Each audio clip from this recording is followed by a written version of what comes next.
Spartiate, quelle est votre profession? Oh, les garçons, on se calme. Chaque fois c'est pareil, on se calme. Oh, oh, ça veut dire quoi ça? C'est quoi ça? C'est quoi ça? Hein? Oh, chaud patate, sans patate. Yo, bonsoir à vous. Oh, comme je suis plein de conneries. Sens de l'humour, je suis plein de conneries. Bonsoir à tous. Je vous souhaite la bienvenue dans mes contes de la crypte. Écoutez ma voix jusqu'à la fin de la vidéo. Installez-vous dans le noir le plus complet. Mon histoire des contes de la crypte s'intitule La Dame en noir cannibale. Explication de mon histoire, à la fois réelle et vraiment effrayante. C'est une histoire qui date de 2013. Il s'est passé en France, je ne vous dirai pas où, pour votre propre sécurité. Déjà, cette dame-là, elle avait la quarantaine. Elle était détestée par tout le monde. Par tout le monde. Parce qu'elle était vraiment méchante. Elle était vraiment impitoyable. Grave. Elle menaçait les gens, hein? Elle les insultait, elle foutait le bordel, elle agressait des gens dans la rue, près de chez elle, mais pour rien, alors que ces pauvres gens arrivaient en voiture, se garaient, mais là, voilà, parce qu'elle était botche, elle était folle, c'est chaud patate, c'est sauce patate. Vous comprenez? Déjà, ça commence bien. En 2013, une femme qui était vraiment détestable, incroyable, mais vrai. Incroyable, mais vrai. Pourquoi la femme en noir? Je vous explique tout ce que j'ai entendu et ce que j'ai vu à ce documentaire. Un documentaire effrayant. Cette femme-là, elle était toujours habillée en noir, en robe noire. Tout le temps. Elle portait la même chose. Pas les mêmes vêtements en noir, des robes différentes, mais toujours en noir. Elle était toujours de la tête aux pieds habillée en noir. Et cette femme-là, le plus pire, c'est que, allez, 2 fois par semaine, dans la région, il y a un enfant qui disparaissait. Le pire, c'est qu'elle ne bouffait pas, elle ne mangeait pas les adultes, non. Elle mangeait les enfants. Elle était cannibale.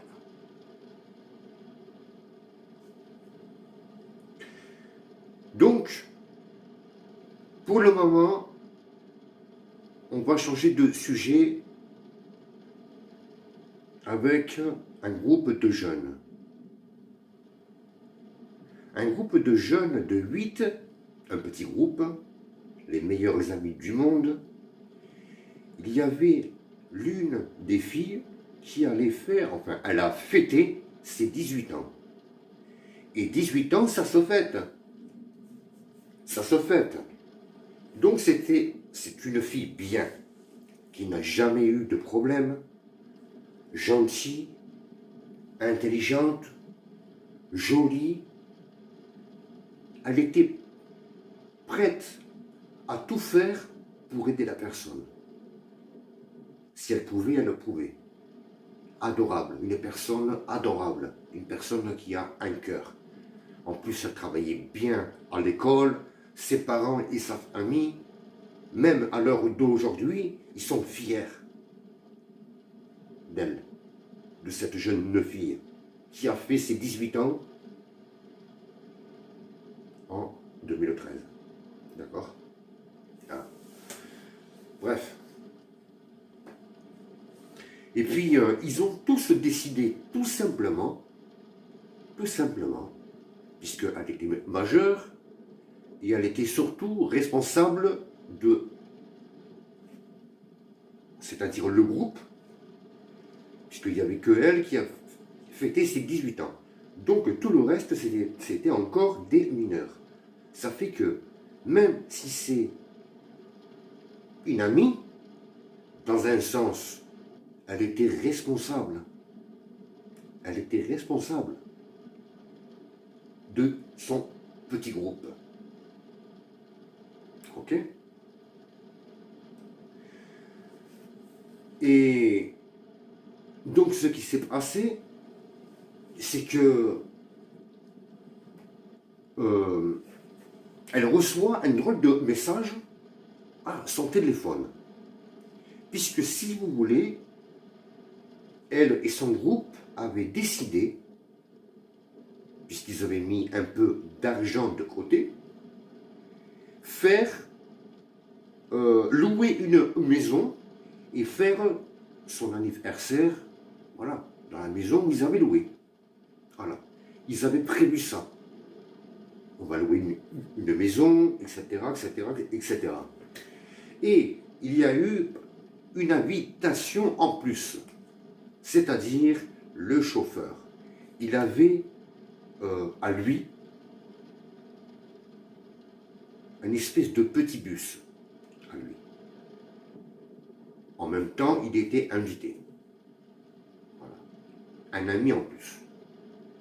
Hein, qui avait le permis, bien sûr. Donc, quand le jour arrive, tout content, ils avaient tout préparé entre les courses, entre les affaires qu'ils avaient déjà préparées. Hein. Mais avant cela, reparlons de ce message. Elle a reçu un drôle de message. Même pas, c'était écrit privé. Même pas. Il n'y avait pas de numéro de téléphone, il n'y avait absolument rien. Il y avait la photo d'une maison avec une adresse, en lui disant « Bon anniversaire, la maison, voilà, c'est payé. » Et elle ne comprend pas. Elle montre ce message à ses parents, son père, sa mère, ses frères et sœurs, plus au reste de son groupe. Donc, ils se sont dit, qu'est-ce qu'on fait? Soit on cherche autre part, une autre maison, mais il faut faire vite, parce que ça arrive, ou soit on accepte ce qu'il y a eu, ce qu'elle a reçu, la jeune femme. Et il commence à se dire, ouais, c'est peut-être une blague ici et ça. Bon, il décide quand même d'y aller. On va tenter le coup, qui ne tente rien, n'a rien, hein, et en plus, de leur petit village, ils ont fait, avec le bus, plus de 50 km. Quand ils sont arrivés, déjà, il faisait un peu nuit.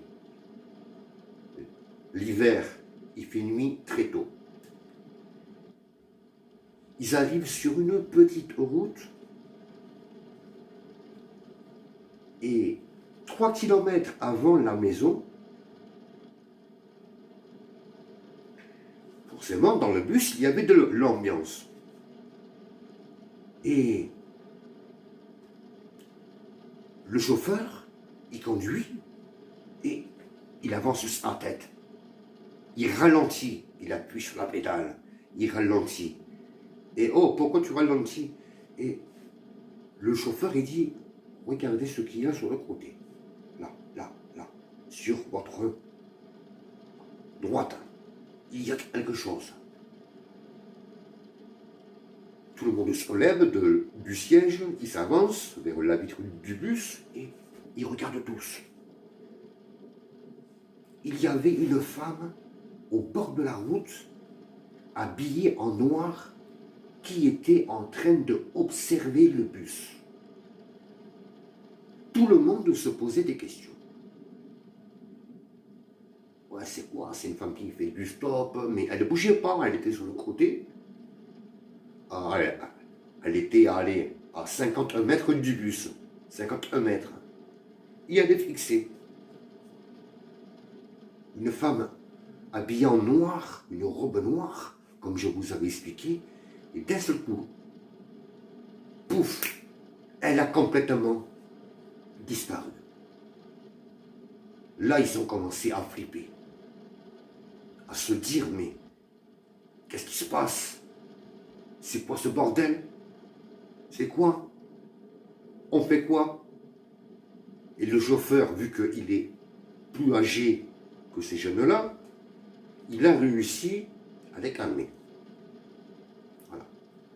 On ne va pas revenir en arrière puisqu'on a vu quelque chose de paranormal. On va continuer tout simplement notre chemin. Il reste plus que 3 km. Ok. Ils arrivent après les 3 km dans une espèce de chemin en terre qui était long. Et au bout de ce chemin, il y avait un terrain avec une maison immense. Une maison énorme. Énorme. Bref, il décharge de tout. Et il s'avance vers la porte. Ben, comment on fait pour rentrer s'il n'y a pas de clé? Il commence à faire le tour de la maison. Et sur le mur du derrière de la maison, il y avait un énorme clou avec une clé accrochée. Ça correspond. Ils prennent la clé, ils retournent devant, et clac! Oui, effectivement, c'est la bonne clé.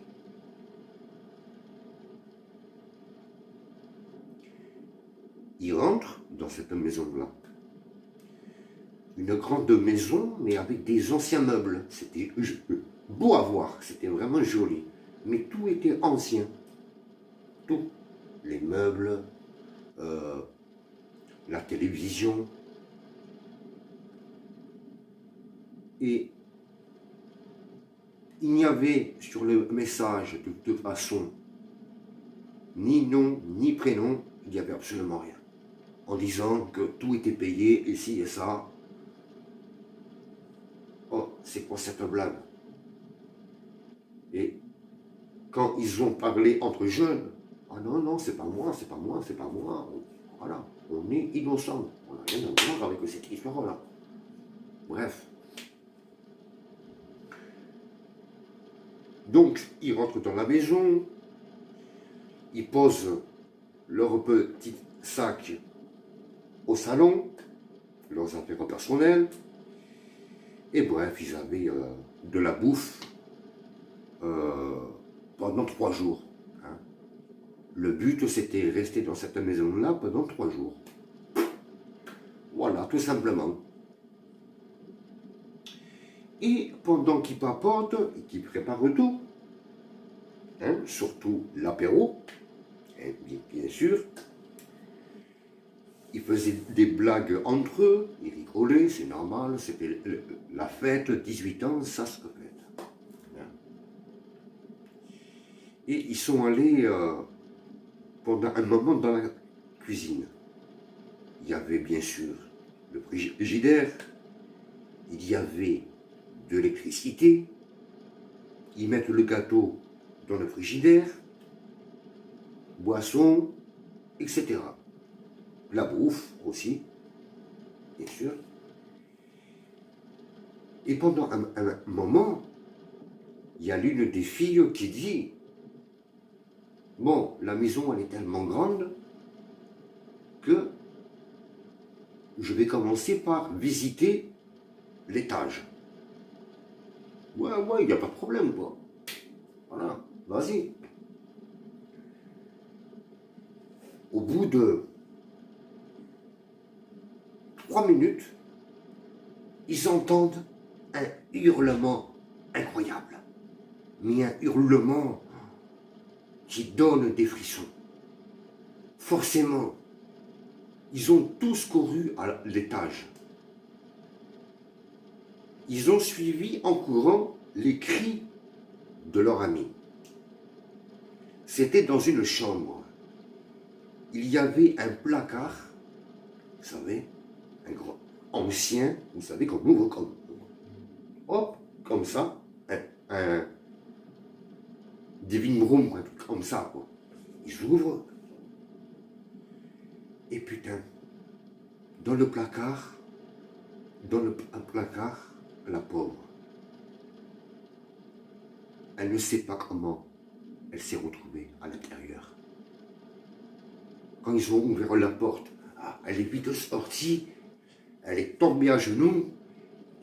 Normal. Qu'est-ce qui s'est passé? Raconte-nous, qu'est-ce qui s'est passé? Ce qui s'est passé, on va... je vais tout vous expliquer. J'ai juste ouvert la porte.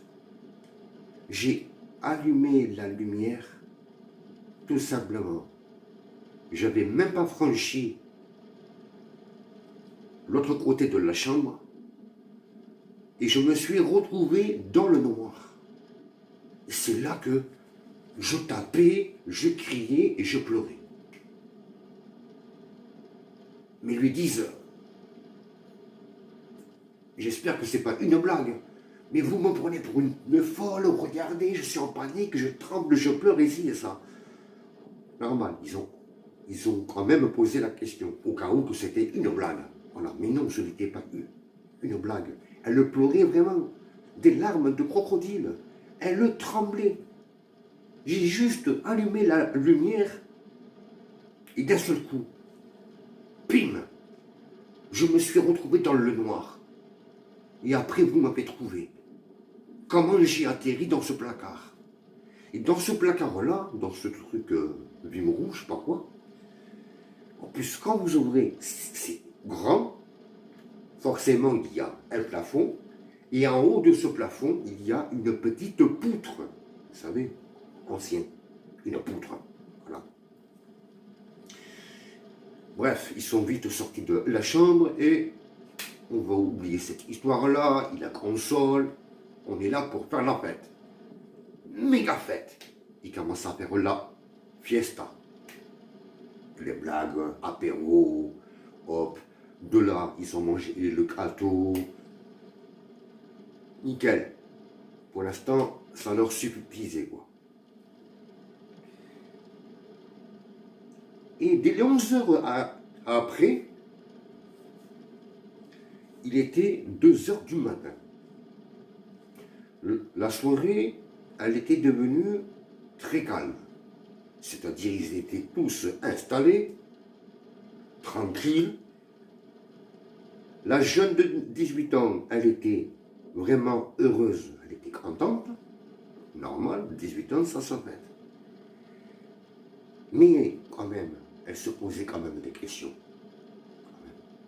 Sur ce qu'ils avaient vu au bord de la route, entre le message qu'elle a reçu et le pire. Pourquoi il est arrivé ça à cette adolescente? Elle a juste allumé la lumière et d'un seul coup, elle s'est retrouvée dans le noir. Elle le tapait, bam, bam, bam, elle hurlait, elle pleurait, elle ne comprenait pas. Il n'y avait rien face à moi. Comment se fait-il que je me retrouve dans le noir? Et pourquoi je me mets à taper? Qu'est-ce qui se passe? Elle a eu de la trouille de sa vie. Et elle le dit dans le reportage. Toute sa vie, ça va là. Elle ne pourra jamais oublier. C'est pas possible. C'est pas possible. C'est quelque chose qu'on n'oublie pas. Je le comprends. Hein? Donc, ils étaient au salon, ils parlent tranquille. Et d'un seul coup, ils entendent PAU! Une porte qui se referme. Ils se lèvent. Et tout le monde cherche, regarde s'il n'y a pas une fenêtre ouverte, peut-être que c'est un courant d'air, mais non. Toutes les fenêtres, de toute façon, c'est l'hiver. Tout était fermé. Et ils commencent à aller dans un endroit qu'ils ne sont pas allés. Dans le sous-sol de la maison. Un sous-sol effrayant. Ils arrivent dans un long couloir de la maison. Ils s'avancent. Et par terre, il y avait une espèce de trappe, vous savez, les trucs anciens, une trappe qu'on soulève, et hop, il y a les escaliers, et on descend. Voilà.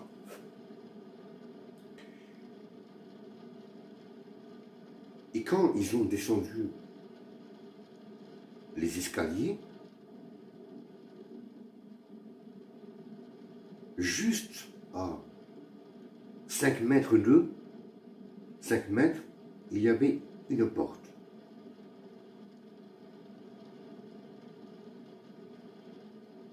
Ou c'est cette porte qui s'est refermée, hein, puisque dans le couloir, il n'y avait pas de porte. Le bruit de la porte qu'ils ont entendu, c'était justement au fond du couloir. Et au fond du couloir, il n'y a plus rien. Juste cette trappe. Juste la trappe de la cave. Bref, on retourne au salon. Il laisse tomber. Maille, il s'assoit encore, il parle au bout de un quart d'heure, puisqu'il parlait doucement, il y en a un qui commence à dire « Attends, taisez-vous, hein, taisez-vous. Hein. » À l'étage, ils entendaient des bruits de pas, de femmes. Je vous le promets, les bruits de pas d'une femme. Alors que tout le groupe, j'en ai des frissons, alors que tout le groupe était réuni. Hein? Plus le chauffeur en plus. Encore au pire. C'était le silence complet. Ils ont réellement entendu des pas de femmes à l'étage. Qu'est-ce qu'on fait? Qu'est-ce qu'on fait? Ben, tous ensemble, nous tous, hein, on est 9, on ne qu'à monter et aller voir. Et ces malades, ils sont allés. Les 9, ils commencent à monter les escaliers. Et oh, est-ce qu'il y a quelqu'un? Première chambre, ils ouvrent. Deuxième chambre, ils ouvrent. Rien. Troisième. Quatrième. 5e chambre, parce que la maison, elle est immense. C'est monstrueux, quoi. Rien. Et il se dit, putain, c'est bizarre, puisque au fond, c'est le couloir. Après, il n'y a rien. Et le moment où ils se sont retournés pour redescendre les escaliers, ils ont entendu un grognement. Un grognement, mais vraiment, qui n'était pas humain. Ils se sont encore mal retournés vers le couloir. Au fond du couloir, ils ont bien vu. Il y avait cette femme vêtue de noir. La femme qu'ils ont vue au bord de la route. Mais en plus, vraiment, quand ils ont vu cette femme-là, ils ont tous été bloqués. Elle était... Je vais vous montrer comment elle était. C'est la seule photo que j'ai pu avoir dans ce reportage. Voilà. Vous la voyez bien, hein? C'est cette femme qu'ils ont vue. Cette femme dans le noir. Allez, 10 secondes après, ils ont vite fait demi-tour et waouh! Ils commencent à descendre les escaliers. Vite, putain, faut pas qu'on reste là. C'est qui elle? On la voit au bord de la route. Et maintenant, voilà que elle est à l'étage. Et la porte. Maintenant, ils ont compris. C'était la porte qu'il y avait dans le grenier. Hein? Dans le grenier. C'est elle qui a envoyé ce message à cette jeune femme de 18 ans. Donc, ils se sont fait piéger. Ils se sont fait réellement piéger. Surtout elle, cette pauvre Camille, qui n'a rien demandé, juste fêter son anniversaire, être bien, vivre comme tout le monde. Tout simplement. Elle ne demandait pas. J'ai entendu un drôle de bruit. C'est pas grave. Elle ne demandait pas l'aumône. Jamais elle se plaignait. Et bref. Quand les autres, vite, allaient, hop, on remballe. Ils préparent les affaires, ici et ça. Alors que c'était leur première nuit, normalement. Hein? Vite, allez, hop. Toi à la cuisine. Toi là, prépare ça, allez hop, tac, entre la bouffe, leurs affaires.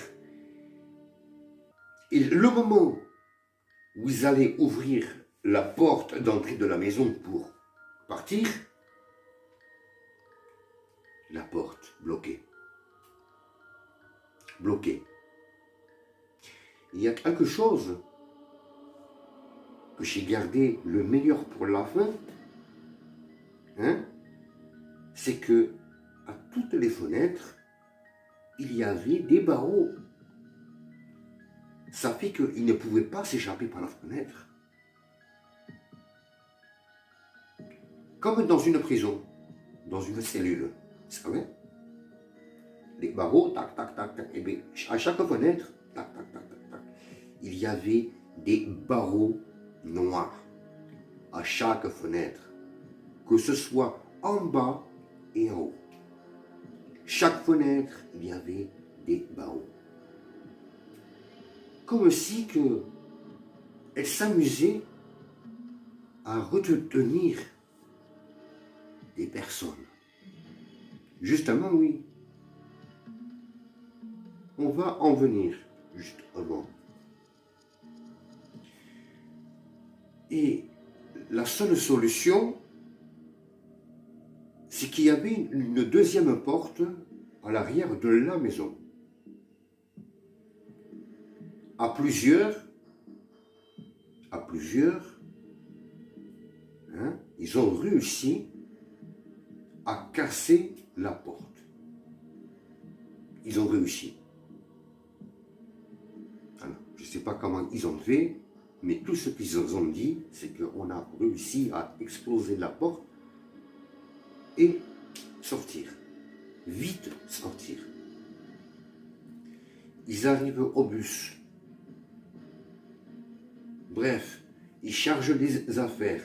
Et le moment où ils allaient monter dans le bus, qui avait juste à l'entrée de la porte cette femme qui était en train de les observer.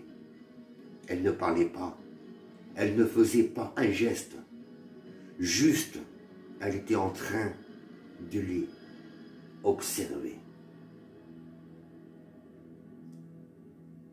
Il monte quand même dans le bus. Elle n'a pas bougé jusqu'à temps qu'il a démarré et qu'il parte. Elle est restée sur place. Ils sont allés au premier commissariat de police. Ça, c'est le meilleur que je vous ai gardé pour la fin. Il y a 2 personnes des 9 qui ont tout filmé, de A jusqu'à Z. Et la jeune fille, elle avait encore le message qu'elle avait reçu. Donc, ils expliquent la situation. Ils étaient complètement paniqués. Donc, la police leur a demandé de venir le lendemain, certains avec les parents, voilà. Et en même temps, ils ont montré la vidéo aux policiers. Il y a l'un des flics qui a dit au groupe, ça fait des années que je travaille dans la police. Combien de fois on a eu affaire à cette femme-là? Parce qu'elle était méchante avec tout le monde. Et puis un jour, cette femme, bref, encore une fois, elle a pété les plombs. Elle a appelé elle-même la police. Les enfants disparus. Je suis coupable. J'ai la preuve sur une vidéo. Elle commence à leur dire. Elle a avoué tous ses crimes. Et avec fierté, avec un sourire, elle leur a dit, c'était des enfants qui étaient délicieux, un délice. J'ai tué ces enfants et j'ai mangé ces enfants. Dans la vidéo, qu'elle dit, elle, alors, elle explique à la police au téléphone, j'ai la preuve, j'ai fait une vidéo. Bref. Et vous allez voir les ossements qu'il y a dans un coin dans la cave. Bon, elle a avoué tous ses crimes. Elle a avoué. Je vous pose la cassette sur la table de la cuisine. On arrive de toute façon. Quand ils sont arrivés devant la maison, ils tapent, ils sonnent. Ils tapent, ils sonnent. Pas de réponse. Donc la seule solution, c'est de empoigner la porte est rentré à l'intérieur, puisque c'est assez grave, qu'une femme nous annonce qu'elle est coupable de meurtre, de tous ces meurtres d'enfants, en plus de cela, qu'elle était une cannibale. En plus de ça, elle était méchante. Ils rentrent dans la maison. Ils appellent cette dame-là, cette dame. En plus, elle a donné adresse et tout. Hein. Nom, prénom, adresse, elle a tout donné.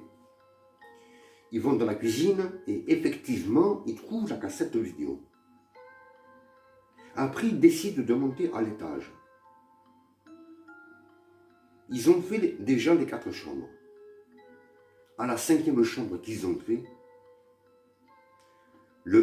quand ils sont rentrés, le placard où la camine a été enfermée, les portes elles étaient grandes ouvertes, et cette femme-là, sur la poutre que je vous ai parlé, elle s'est pendue.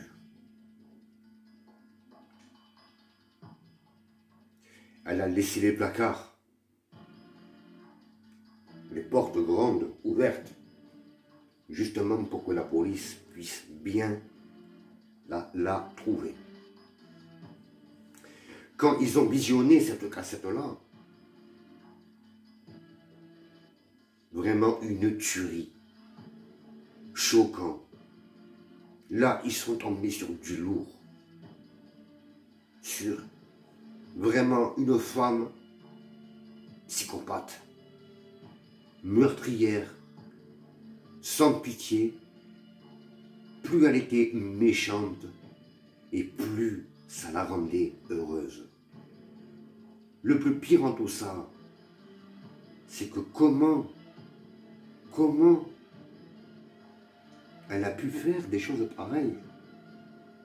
Enlever des enfants, les séquestrer, les tuer et les faire cuire. Comment? Là, ils sont tombés sur du lourd. Mais vraiment, vraiment, vraiment du lourd. Et justement, c'est la police qui a raconté cette histoire-là. En même temps qu'ils ont vu la vidéo, l'histoire de cette maison et de son ancienne propriétaire.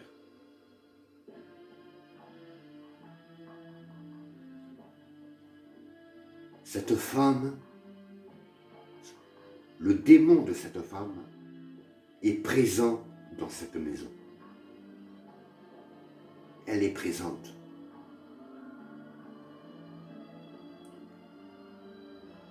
Tout simplement, je ne sais pas comment ça s'est passé, c'est quelque chose de paranormal. Comment cette femme, cette vieille femme, a pu deviner l'anniversaire de cette jeune fille-là? Comment elle a su que c'était son anniversaire? Vous comprenez? Alors là, on peut dire c'est du lourd. Une histoire vraiment flippante et à la fois réelle. Les enfants, j'espère que mon histoire des contes de la crypte vous a plu. Like la vidéo si ce n'est pas fait. Mets-moi le commentaire. Je vous embrasse à tous. Faites attention à vous. Et je vous dis à demain pour une nouvelle histoire des contes de la crypte à la fois réelle et effrayante. Bonsoir.